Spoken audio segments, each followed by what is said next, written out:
दोस्तों, किसी ने क्या गजब की बात कही है कि जो आसानी से मिल जाता है वो हमेशा तक नहीं रहता और जो हमेशा तक रहता है वो आसानी से नहीं मिलता। नमस्कार, मैं हूँ रामराज। स्वागत है आप सभी का हमारे इस YouTube चैनल पर। तो दोस्तों, आज हम पढ़ने वाले हैं क्लास 6 हिस्ट्री का चैप्टर नंबर 4, जिसका नाम है आरंभिक नगर। अंग्रेजी में बोले तो इन द अर्लीस्ट सिटीज़। देखिए दोस्तों, आज का हमारा जो ये अध्याय है, ये अध्याय आपके सिंधु घाटी सभ्यता पर आधारित है। इस सिंधु घाटी सभ्यता को अंग्रेजी के अंदर बोला जाता है इंडस वैली सिविलाइजेशन। देखिए दोस्तों, इस अध्याय को शुरू करने से पहले हमें चलना पड़ेगा थोड़ा सा बैकग्राउंड के अंदर। पिछले वाले हमने जो 3 चैप्टर पढ़े थे, उसमें पहले अध्याय के अंदर हमने थोड़ा सा जाना था कि इतिहास को हम क्यों पढ़ते हैं, इतिहास को पढ़ने के क्या कारण हैं, और इतिहास के संबंध में अध्ययन की जो हमें जानकारी प्राप्त होती है वो कैसे जानकारी प्राप्त होती है, उसके स्रोत कौन कौन से हैं, इन बातों का हमने संक्षेप के अंदर डिस्कस किया था। फिर उसके बाद चैप्टर नंबर 2 और 3 आया था। उसके अंदर हमने पाषाण काल यानी कि स्टोन एज के बारे में हमने जाना था कि पाषाण काल को किन किन भागों के अंदर बांटा गया है और पत्थरों का मानव के जीवन के अंदर कितना योगदान है, तो उसके अंदर आपने जाना था। अब आज के इस वीडियो में हम डिस्कस करेंगे पाषाण काल के पश्चात जो घटना घटित हुई थी, जिसको सिंधु घाटी सभ्यता के नाम से जाना जाता है, उसके बारे में। देखिए, हम इतिहास पढ़ रहे हैं और इतिहास के अंदर घटनाओं का क्रमबद्ध रूप से अध्ययन किया जाता है, सीक्वेंस के अंदर चीज़ों को स्टडी किया जाता है और ये समझा जाता है कि किस प्रकार से चेंजेज हुए थे मानव सभ्यता के अंदर, किस प्रकार से परिवर्तन हुए थे, किस प्रकार से उतार चढ़ाव आए, किस प्रकार से विकास हुआ, किस प्रकार से प्रगति हुई। इन सब बातों का डिस्कस किया जाता है हमारे इस इतिहास के अंदर। तो मुख्यतः आज का हमारा जो ये वीडियो है, इस वीडियो का पर्पज है आपको सिंधु घाटी सभ्यता के बारे में सामान्य सी जानकारी देना, ताकि आपको एक सामान्य सी समझ हो सके सिंधु घाटी सभ्यता के बारे में। इस चैप्टर के अंदर आपके जितने भी जो तथ्य वगैरह आए हैं, हम उन सबको कवर करेंगे और मैं कोशिश करूंगा कि आपको बिल्कुल सरल भाषा के अंदर सिंधु घाटी सभ्यता को समझाऊं। तो चलिए फिर अब शुरू करते हैं आज के इस चैप्टर को। देखिए, आज हम जिस सभ्यता के बारे में हम डिस्कस करेंगे, उसके लिए मुख्य रूप से 3 तरह के नामों का प्रयोग किया जाता है। एक नाम इसके लिए प्रयोग होता है सिंधु सभ्यता, एक नाम प्रयोग होता है सिंधु घाटी की सभ्यता और एक नाम प्रयोग होता है इसके लिए हड़प्पा सभ्यता। इन 3 तरह के नामों का प्रयोग किया जाता है इसके लिए। अब देखिए, इसके लिए सिंधु सभ्यता शब्द का प्रयोग इसलिए किया जाता है क्योंकि इसके बहुत से जो पुरास्थल थे वो सिंधु नदी के किनारे बसे हुए थे, इसलिए इसको सिंधु सभ्यता या सिंधु घाटी की सभ्यता के नाम से जाना जाता है। सर्वप्रथम जॉन मार्शल ने इस सभ्यता के लिए सिंधु सभ्यता शब्द का प्रयोग किया था। ये तथ्य आप याद रखना चाहें तो रख सकते हैं।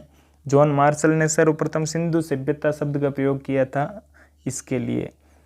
अब देखिए, सबसे पहले आपको एक शब्द है सभ्यता, इसके बारे में हम थोड़ा सा जिक्र करते हैं कि ये सभ्यता शब्द है क्या। इस सिंधु शब्द के पीछे इस सभ्यता शब्द का प्रयोग हो रहा है, तो इस सभ्यता शब्द का तात्पर्य क्या है। देखिए, जो ये सभ्यता शब्द है ना, ये सभ्यता शब्द विकास का सूचक है, डेवलपमेंट का सूचक है, प्रोन्नति का सूचक है। हम मानव सभ्यता शब्द का प्रयोग करते हैं, तो मानव सभ्यता शब्द से क्या तात्पर्य है कि किस प्रकार से मानव ने विकास किया। एक समय था जब मानव पाषाण काल के अंदर पत्थरों का प्रयोग करके और शिकार करके अपना जीवन यापन किया करता था, और एक आज का समय है जहाँ का मानव मंगल और चांद तक पहुंच चुका है। इतना तकनीकी और इंटरनेट के क्षेत्र के अंदर विकास हो चुका है। तो ये क्या है, एक तरह से मानव के विकास का दौर है, उसको कहा जाता है मानव सभ्यता। तो इस तरह से इस सभ्यता शब्द है ना, ये सभ्यता शब्द एक डेवलपमेंट का सूचक है। ठीक है, तो सिंपली इस शब्द को आप समझिए। एक बात ध्यान रखिएगा कि जो ये सिंधु घाटी की सभ्यता थी ना, ये एक नगरीय सभ्यता थी, क्योंकि इस सभ्यता के अंदर हम अलग अलग तरह के जो पुरास्थल मिले थे, अलग अलग जो नगर मिले थे, उनका अध्ययन करेंगे। तो ये एक नगरीय सभ्यता थी, इस बात का आप ध्यान रखिएगा। सिंपल सा कई बार एग्जाम के अंदर प्रश्न पूछ लेते हैं कि सिंधु घाटी सभ्यता थी एक नगरीय सभ्यता, एक ग्रामीण सभ्यता, इस तरह से वो ऑप्शन दे सकता है आपको। तो ध्यान रखना है आपको, ये सिंधु घाटी की जो सभ्यता थी वो एक नगरीय सभ्यता थी। अब देखिए, मैंने आपको एक बात बताई थी कि जो ये सभ्यता है, इस सभ्यता के लिए हड़प्पा सभ्यता शब्द का भी प्रयोग किया जाता है। उसका कारण क्या है, उसकी वजह क्या है, उसका क्या रीज़न है, उसके बारे में हम आगे डिस्कस करेंगे। तो चलिए हम थोड़ी सी जानते हैं इस हड़प्पा की कहानी को। देखिए, थोड़ा सा हम डीप में जाएंगे इसके, जो आपकी इस चैप्टर के अंदर, इस बुक के अंदर वो बात नहीं बताई है, लेकिन इसको समझने के लिए आपको जानना पड़ेगा, ज़रूरी है। बात है 1826 ईस्वी की। 1826 ईस्वी के अंदर क्या हुआ था, एक अंग्रेज़ विद्वान था जिसका नाम था चार्ल्स मैसन। उस चार्ल्स मैसन ने क्या किया था, बहुत बड़े बड़े टीले बने हुए थे, उन टीलों की ओर लोगों का ध्यान आकर्षित किया था इस चार्ल्स मैसन ने। उन टीलों को हड़प्पा टीलों के नाम से जाना जाता था। तो उनकी तरफ सबसे पहले 1826 ईस्वी के अंदर चार्ल्स मैसन ने लोगों का ध्यान आकर्षित किया था। अब उसके बाद बात आती है 1856 ईस्वी की। दो अंग्रेज़ भाई थे, एक का नाम था जॉन बर्टन और दूसरे का नाम था विलियम बर्टन। इन दोनों ने क्या किया था, जो हड़प्पा के जो टीले थे ना, जिसके बारे में चार्ल्स मैसन ने बताया था, उन हड़प्पा के टीलों से ईंटें प्राप्त हुई थी। उन ईंटों का प्रयोग किया था लाहौर से लेकर के कराची तक रेल लाइन बिछाने के लिए। लाहौर से कराची के बीच में रेलवे लाइन बिछाई जा रही थी, तो वहाँ से जो ईंटें प्राप्त होती है, जो रेल की जो पटरियाँ होती है ना, उन पटरियों के नीचे ईंटें बिछाते हैं। तो इस तरह से रेल लाइन बिछाने के लिए जॉन बर्टन और विलियम बर्टन ने हड़प्पा से प्राप्त ईंटों का प्रयोग किया था। जॉन बर्टन और विलियम बर्टन के लिए एक संक्षेप में एक शब्द का प्रयोग किया जाता है, बर्टन बंधु, क्योंकि वो दोनों भाई थे ना, इसलिए बर्टन बंधु शब्द का भी प्रयोग किया जाता है उन दोनों के लिए। लेकिन यहाँ तक भी इतिहासकारों को इस बात का पता नहीं चला था कि जहाँ से ईंटें प्राप्त हुई है उसके नीचे एक बहुत बड़ी सभ्यता है, प्राचीन सभ्यता है, उस बात का पता नहीं चला था। उसके बाद बात आती है 1921 ईस्वी की। 1921 के अंदर क्या हुआ था, राय बहादुर दयाराम साहनी नाम के एक विद्वान थे। उन्होंने क्या किया था, इस पूरा स्थल का सर्वेक्षण किया था और सर्वप्रथम उत्खनन का कार्य प्रारंभ हुआ था इनके निर्देशन में। तब जाकर के राय बहादुर दयाराम साहनी को पता चला कि जहाँ पर इन्होंने उत्खनन किया है ये एक सभ्यता है, ये एक पूरा स्थल है, और उस पूरा स्थल का नाम था हड़प्पा। इसलिए सर्वप्रथम सिंधु घाटी सभ्यता के अंदर जिस पूरा स्थल की खोज की गई थी उसका नाम हड़प्पा था। इसलिए इस संपूर्ण सभ्यता के लिए हड़प्पा सभ्यता शब्द का प्रयोग भी किया जाने लगा। ये एक प्रमुख कारण था, इसलिए इसको हड़प्पा सभ्यता कहा जाता है। क्यों कहते हैं, क्योंकि सर्वप्रथम सिंधु घाटी सभ्यता के अंदर जो पूरा स्थल खोजा गया था उसको हड़प्पा पूरा स्थल के नाम से जाना जाता था। इसलिए इस पूरी सभ्यता के लिए भी इस हड़प्पा सभ्यता शब्द का प्रयोग भी किया जाने लगा। ये एक अहम वजह थी। जानकारी के लिए आपको बता दूं कि जो ये हड़प्पा नामक पूरा स्थल था ये रावी नदी के तट पर बसा हुआ था, रावी नदी के किनारे पर बसा हुआ था। अब आगे हम इस अध्याय के अंदर आए तथ्यों के आधार पर इस टॉपिक के बारे में डिस्कस करेंगे।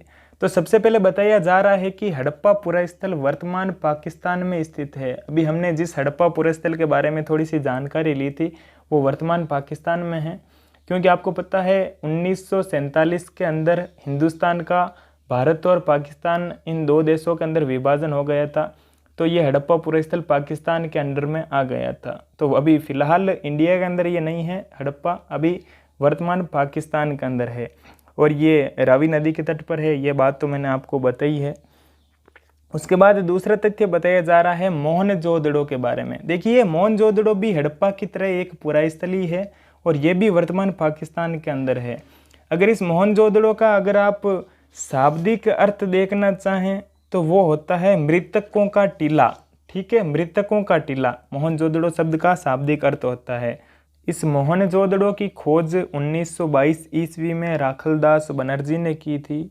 बताया जा रहा है कि मोहनजोदड़ो में खास तालाब बनाया गया था जिसे पुरातत्वविदों ने महान स्नानागार कहा है। उसके बाद अगले तथ्य के अंदर बताया जा रहा है कि हड़प्पा सभ्यता के कालीबंगा और लोथल नगरों से अग्निकुंड के साक्ष्य मिले हैं। हड़प्पा सभ्यता का हो या सिंधु घाटी सभ्यता का हो, एक ही बात है, मैंने ये आपको बता दी है, तो आपको कन्फ्यूजन में नहीं होना है। ठीक है ना। तो कालीबंगा और लोथल ये भी दो नगर थे इस सिंधु घाटी सभ्यता के, इस हड़प्पा सभ्यता के। तो इन दो नगरों से अग्निकुंड के साक्ष्य मिले हैं, अग्निकुंड के अवशेष प्राप्त हुए हैं विद्वान लोगों को जब उत्खनन कार्य किया गया था तब। उसके बाद अगले फैक्ट के अंदर बताया जा रहा है कि हड़प्पा, मोहनजोदड़ो और लोथल जैसे नगरों से बड़े बड़े भंडार गृह भी मिले हैं।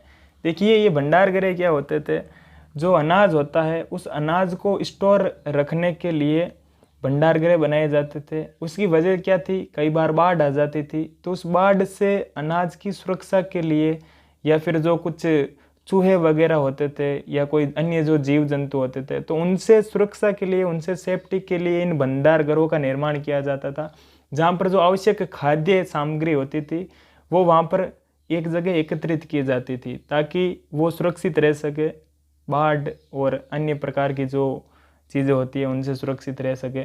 इसलिए इन भंडार गृहों का निर्माण किया जाता था और ये भंडार गृह हड़प्पा, मोहनजोदड़ो और लोथल जैसे नगरों से मिले हैं। मतलब काफ़ी विशालकाय भंडार गृह थे।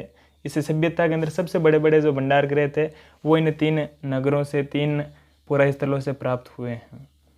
उसके बाद बताया जा रहा है कि संभवतया माना जाता है कि 7000 वर्ष पूर्व मेहरगढ़ में कपास की खेती होती थी। तो ये एक फैक्ट आया है।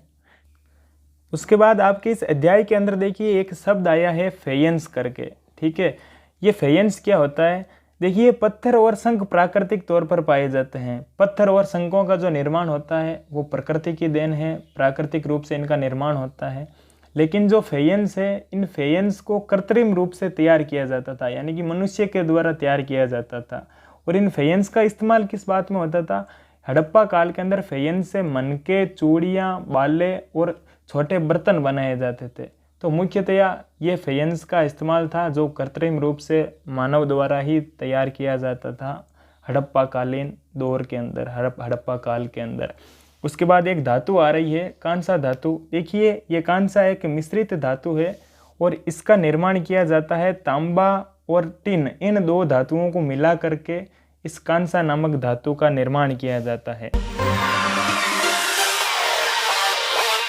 दोस्तों इस चैप्टर के बारे में आगे डिस्कस करने से पहले मैं आपको इस सभ्यता के कालक्रम के बारे में थोड़ी सी जानकारी देना चाहूँगा। देखिए वैसे तो इस सिंधु घाटी सभ्यता के कालक्रम को लेकर के अलग अलग विद्वानों के अलग अलग मत हैं, सभी सहमत नहीं हैं।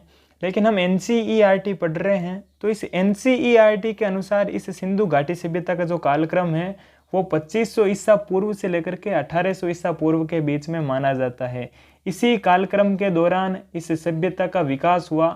2500 ईसा पूर्व के आसपास इस सभ्यता का विकास होना प्रारंभ हुआ और 1800 ईसा पूर्व के आने तक इस सभ्यता का पतन हो गया था।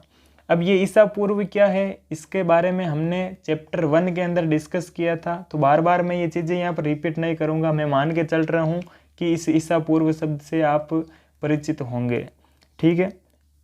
तो दोस्तों इसके बाद जो 2-3 तथ्य बताए जा रहे हैं वो हड़प्पा सभ्यता के अंदर जो व्यापार वाणिज्य किया जाता था उसके संबंध में आगे वाले कुछ तथ्य हैं। तो पहला तथ्य बताया जा रहा है कि हड़प्पा के लोग, यानी कि जो हड़प्पावासी लोग थे, हड़प्पावासी यानी कि हड़प्पा के लोग, वो तांबा धातु का आयात राजस्थान और पश्चिमी एशियाई देश है एक जिसका नाम है ओमान, यहाँ से तांबा धातु का आयात करते थे। तो सबसे पहले ये समझिए कि आयात क्या है। देखिए इसको मैं सरल सी भाषा में आपको बताऊं, जैसे एक हमारा इंडिया है और दूसरा कोई देश हो गया अमेरिका। तो अमेरिका से अगर हम किसी भी चीज़ को खरीदते हैं हमारे इंडिया के अंदर तो उसको बोला जाएगा आयात। वहीं अगर हम इंडिया से किसी चीज़ को अमेरिका के अंदर वापस बेचते हैं तो वो हो जाएगा निर्यात। यानी कि आयात को अंग्रेजी में बोलते हैं इम्पोर्ट और निर्यात को बोला जाता है एक्सपोर्ट। समझ गए आप। तो हड़प्पावासी जो थे वो तांबा धातु का आयात करते थे राजस्थान और पश्चिमी एशियाई देश ओमान से। उसके बाद अगले तथ्य में बताया जा रहा है कि हड़प्पावासी टिन धातु का आयात ईरान और अफगानिस्तान से करते थे। ये जो 2 क्षेत्र थे ईरान और अफगानिस्तान, यहाँ से हड़प्पावासी टिन धातु का आयात करते थे। नेक्स्ट में बताया जा रहा है कि हड़प्पावासी सोने का आयात, सोना जो धातु थी इसका आयात आधुनिक कर्नाटक से करते थे। वर्तमान में जो कर्नाटक है उस कर्नाटक से सोने का आयात किया करते थे। और एक फैक्ट है, हड़प्पावासी बहुमूल्य पत्थर का आयात गुजरात, ईरान और अफगानिस्तान से करते थे। इन 3 क्षेत्रों से हड़प्पावासी बहुमूल्य पत्थरों का आयात किया करते थे। अब देखिए इनमें से एग्जाम के अंदर प्रश्न कैसे पुटअप किया जाता है। आपको ऊपर एक सिंपल सी लाइन दे देगा कि हड़प्पावासी निम्न धातुओं का आयात कहाँ से करते थे, सुमेलित कीजिए। सिंपल सी एक लाइन दे दी। फिर एक तरफ क्या करेगा, वो क्षेत्र का नाम दे देगा और दूसरी तरफ वो नाम दे देगा धातु का, और फिर सिंपली आपको बोलने को कह देगा कि इनको मिलान कीजिए।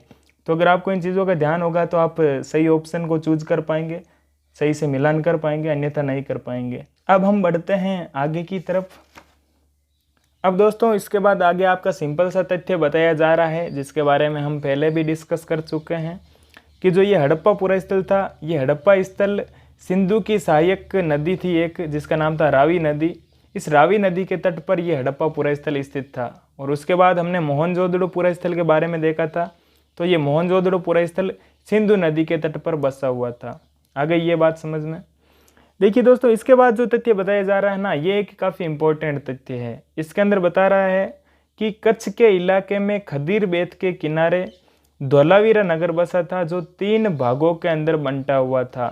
सिंधु घाटी सभ्यता के जो अधिकांश नगर थे ना, उनको मुख्य रूप से 2 भागों के अंदर बांटा गया था। लेकिन धोलावीरा के अंदर एक विशेष बात यह देखी जा रही है, जो ये धोलावीरा नगर था, ये धोलावीरा नगर 3 भागों के अंदर बंटा हुआ था। ये एक विशेष बात बताई जा रही है इस धोलावीरा नगर के बारे में। उसके बाद आगे एक और लोथल नाम का पुरास्थल आ रहा है। देखिए गुजरात के अंदर एक खंबात की खाड़ी है जिसके अंदर साबरमती नदी मिलती है।